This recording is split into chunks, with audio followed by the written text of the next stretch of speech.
in terms of Man United, Ugarte and Mazwari look like they're very, very close to happening. United have got 3 or 4 exits that are also close to kind of happening now. What do you make of that kind of business? Obviously, the fullback from Bayern Munich and then Ugarte leaving PSG. Do you think that's the sort of quality that United need to help kind of strengthen the squad? There's talk of De Ligt also coming in as well. They may be the final 3 signings of the summer. So you could end up with obviously Xerxes and Euro, and then Ugarte, Mazwari, and De Ligt as the 5 main signings this summer. Thoughts on that, gents? Go on, Potsy. I like some of it, and I have question marks over some of it. I like the way Manchester United are moving now. I must say, I think the new structure that's come in place will definitely be an improvement. I like the fact Ten Hag is not allowed to spend another penny on any players that he wants. I think the Joshua Xerxes one is question marks. I don't know enough about him. He scored a few goals. I don't know that he's going to take that number 9 shirt and get you scoring 15, 20 goals, but I could be proven wrong. I'm not sure Højlund will be that player either. I think they're both quite similar. He was bought from Atlanta. He's been bought from Bologna. They're 2 young and exciting players, but are they ready now? I think De Ligt would be a good signing to partner Lenny Yoro, who I do think is a good player, although he did make an absolute howler against us in one of the first minutes of the game, but he did recover from it well, to be fair to him. Mazraoui, I don't know. I mean, is he an upgrade on Dalot? I actually quite like Dalot. I think he's quite a good underrated player for Manchester United. Not so sure that is a player you look at and go, wow, but maybe he's just going to replace Wan-Bissaka because it looks like he could go to West Ham. Yeah, he's very much coming in as someone that can cover left back and right back. I think that's the idea behind him. That would make sense then. So that's quite a smart move. But the signing that I would be really interested in is Ugarte, because I kind of am in the same boat with Fabian Ruiz with this one. That Ugarte was so good at Sporting Lisbon. Ruiz was so good at Napoli. They've both gone to PSG and kind of been a bit meh.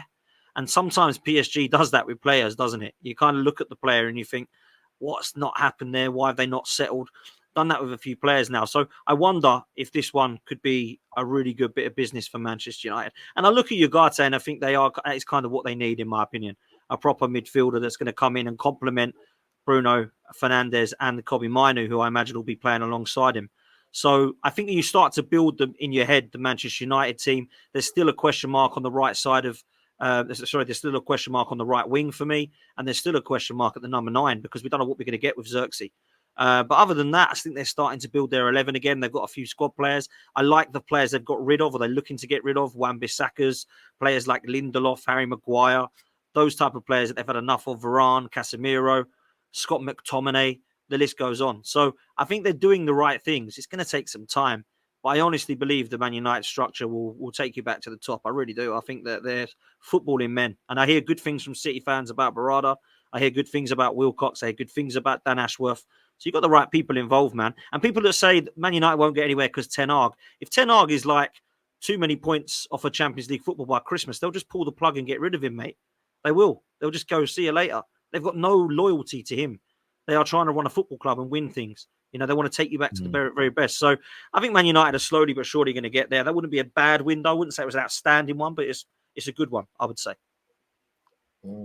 Yeah, and I agree. I think once you got them, Pete, I said it day one, man. You know, on this show, months ago when Ratcliffe come in, I said United fans will start getting excited now, man, and because I can tell the guy's a football man. He knows what he's doing. He's got the right people in charge. And listen, this doesn't mean that all the players that are going to be signed by United are going to be good or going to be hits. There'll still be some like failures and some flops, right? But the percentages are going to change from more players maybe doing bad at United when they sign to now more players doing good, and that'll take them up there. I agree. I still think it's going to be a 2-3 year process until you're back challenging for the league, man. But the facts are, the last decade, your club's been ran shockingly bad.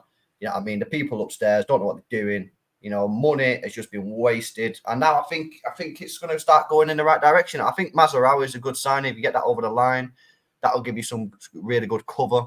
And the players that you got rid of, man, these are players that should they should never have been at United in the first place, man. Players like Wan-Bissaka. Like, this guy is not a Man United player, who never was. That means, so what? He's a good tackler.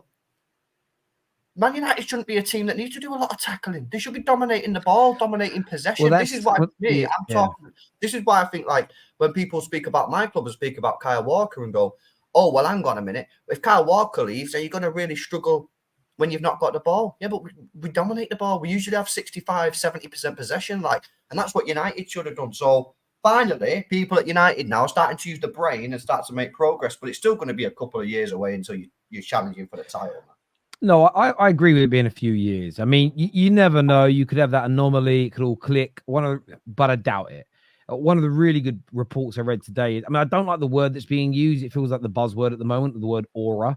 But there's a lot of stuff coming out of United where there's sort of the players are really enjoying the sessions under Ruud van Nistelrooy and the new coaches that the club have brought in.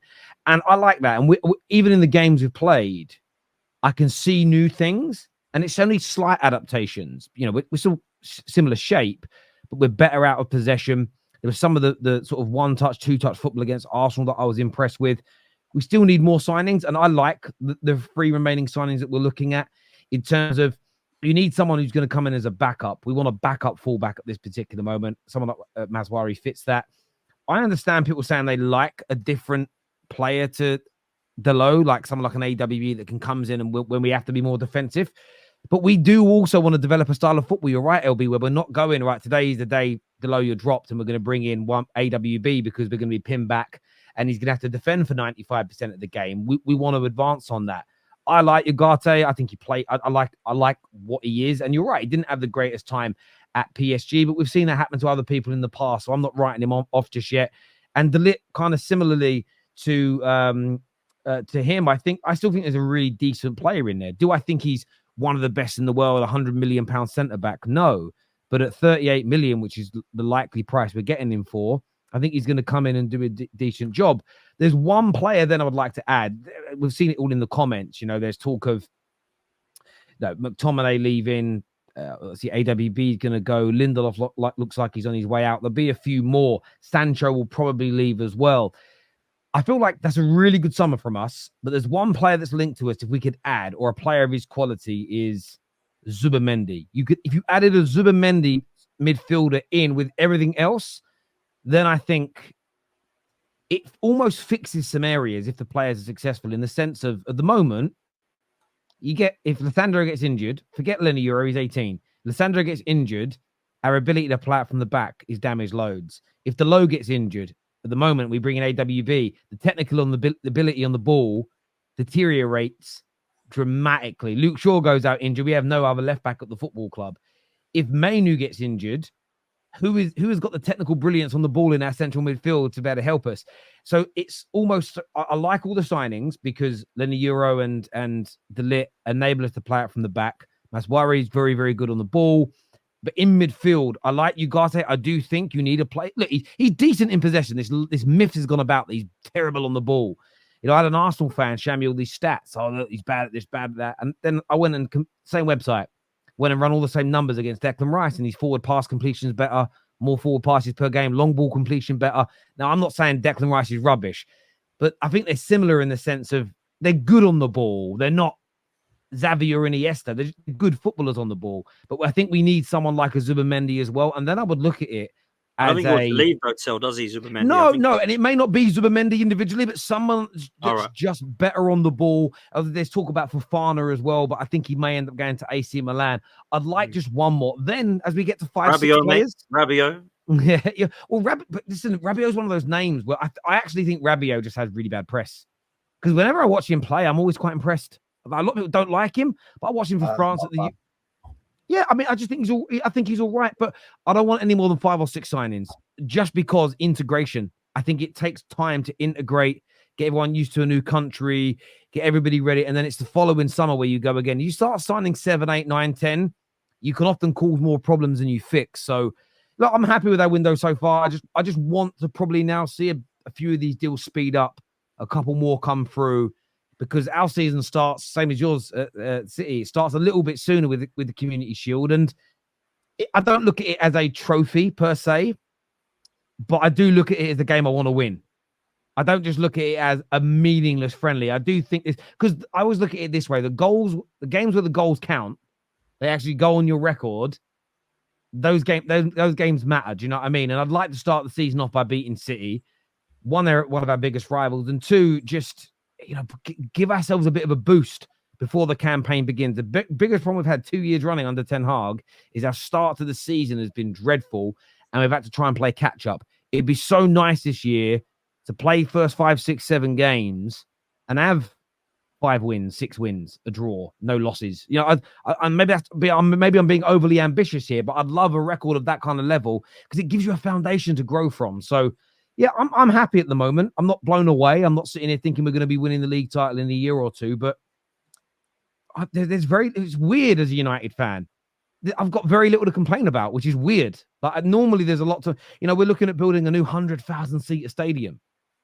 I've seen a few rivals getting upset about it, and I'm loving it. It's nice to see that kind of talk going on. Do you know what I mean?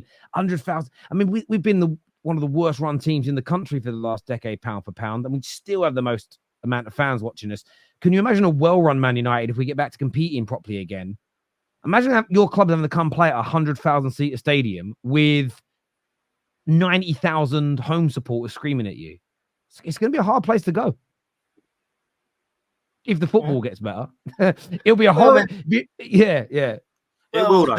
That's a long way away, isn't it? You know what I mean? How long is it going to take to build a stadium? Jesus, I mean, it took Spurs long enough, didn't it? And that's a 60,000 seater stadium, isn't it? So yeah, well, they're talking about it would take 4 or 5 years to build it. Yeah. Is that going to be on the? Are they going to knock down Old Trafford then? See, I was listening to Rory Jennings yesterday, and he spoke about why he never wants Stamford Bridge to be knocked down. And I didn't know that, like I think it says Peter Osgood, who I know he's a big figure at Chelsea. Like his ashes are buried under one of the penalty spots, and that sentimentally, if for instance, I'm not going to say anyone who isn't dead, but if we tomorrow buried Sir Bobby Charlton's ashes under the centre circle, I wouldn't want to leave that ground either because that's something so sentimental. But I don't know if anything like that exists. If they do knock it down, the idea is to build it literally next door. So you're not leaving Old Trafford. So I'm kind of fine with that because the new designs, it isn't going to look like the Old Trafford. It's going to be completely different inside. It's going to be completely different inside it if you're a fan, if that makes sense. It's going to look different for the players. It's going to have a different shape, a different outside. So I don't really see the issue with moving it 50 yards away if it's going to look completely different anyway. Does that make sense? It's not like we're just extending stadiums and it's going to look the same but just bigger. It's all going to change. So yeah, I'm kind of happy. Knock it down. You wouldn't be able to build on top of it, I don't think. I mean, you would be able to, but it might look a bit crap. Like you have to go share City's ground for a bit. Do you know what I mean? It'll be. Yeah, but City fans have let us before. I mean, City fans back in the day when we were almost out of business used to lend us their kits. That's why they call us the Rags, because we used to wear their holy raggedy old kits. But listen, we wouldn't do that to City because the problem is that we would sell it out more than they do, and that would be so embarrassing for them. Imagine Man United selling your stadium out more than they do. Do you know what I mean? So you ain't got nowhere near it, mate. You don't want to go nowhere near it. In fairness, so you probably couldn't stop us from using your thing because isn't it public land, but it's council property, isn't it? What you guys have got, it's council property. We got a 100-year lease on it, man. Yes, we're just okay. Why would we pay hundreds of millions? We're leasing it, so yeah, we got a 100-year lease. So it's not really yours; it belongs to the yes, council house. Your council house is never full. Your council house is never full. It's not, but there we go. At least it's not leaking. Put it that way. This is true, but that's what happens when you buy. You bought your own place when you got a council house, which I grew up in. Window breaks called council new window. When you got your own house and something breaks, you ain't got no money. You have to. My boiler broke years ago. Exactly. That's what happens at United, man. The toilets ridiculous, grim. The concourse grim, leaking grim. I mean, it looks grim. There's nothing around it. Yeah. Trophy room's amazing though. Anything. Don't bother building another. We don't want another one. Just knock it down. Yeah, the only thing I'll be careful with knocking it down is obviously the Munich and the museum and everything's there, and I feel like they have to be mindful of. Yeah, I won't completely knock it all down because I think that should stay personally, but that's just my opinion. But yeah, 100K water park. Yeah, In fairness, I saw quite a few of the stadiums in Germany leak in the same way at the Euros. I was like, oh, at least we're not the only ones. I felt happy. It sounds really weird to feel happy about someone else's stadium leaking. But yeah, it'll be amazing when it's done. And yeah, the E8 Sports Arena, I don't care what it's called. This is the thing. I did this thing before when I used to go, oh, Newcastle. I stood with Newcastle fans when it's disgusting that you've had your stadium renamed. But then I just carried on calling it St. James's Park. I don't care what Spurs' stadium isn't even called White Hart Lane anymore, but I call it White Hart Lane.